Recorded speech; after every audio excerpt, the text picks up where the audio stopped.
Okay, so we have the 3 movies on January all done, now we're on to the 4th Mission Impossible movie. Anyways, today we're going to do an review on Mission Impossible, Ghost Protocol. Mission Impossible, Ghost Protocol is a 2011 American action spy film directed by Brad Bird and written by Josh Applebaum and Andre Nemec. It is the 4th installment in the Mission Impossible film series, and also Bird's first live-action film. It stars Tom Cruise, who reprises his role of IMF agent Ethan Hunt, alongside Jeremy Renner, Simon Pegg, Paula Patton, Michael Nyqvist, Anil Kapoor, and Léa Seydoux. Ethan Hunt and a new team race against time to track down Hendrix, a dangerous terrorist who has gained access to Russian nuclear launch codes and is planning a strike on the United States.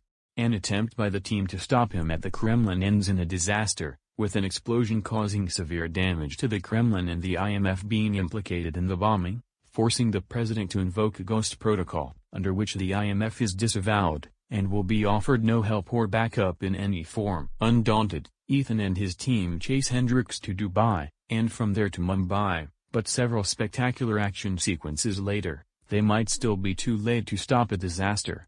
11 reasons will be given why it rocks. 1. It is yet another great follow-up to the first 3 Mission Impossible films, with it still keeps up the charm and charisma. 2. Director Brad Bird, the director of The Incredibles, did an amazing job directing this film. 3. The actors of Tom Cruise, Simon Pegg, Paula Patton and Jeremy Renner still gave amazing performances. 4. There is an Easter egg at the train station where he has a watch with an A113 inside joke code, which is a nice reference to Pixar, or other non-Pixar films. 5. It has pretty cool moments, such as, the scene where Ethan climbs up the Burj Khalifa is pretty suspenseful, and it's pretty dangerous it can be.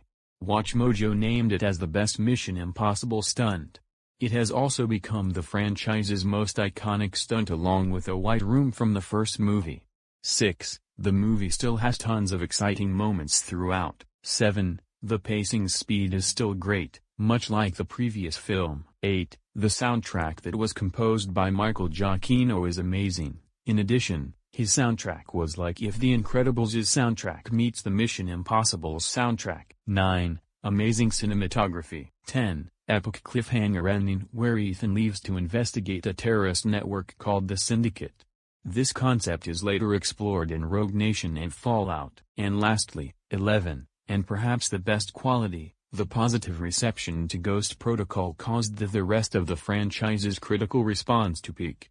Mission Impossible 5 and Mission Impossible 6 have received critical acclaim, with Mission Impossible 6 being called one of the best action movies of the 2010s, leaving high hopes for Mission Impossible 7 and Mission Impossible 8. The only bad quality is some mediocre visual effects. The film was widely acclaimed by critics, audiences, and fans alike. On Rotten Tomatoes, the film has an approval rating of 94% based on 239 reviews and an average rating of 7.7. The critical consensus on Rotten Tomatoes reads, stylish, fast-paced, and loaded with gripping set pieces. The 4th Mission Impossible is big-budget popcorn entertainment that really works.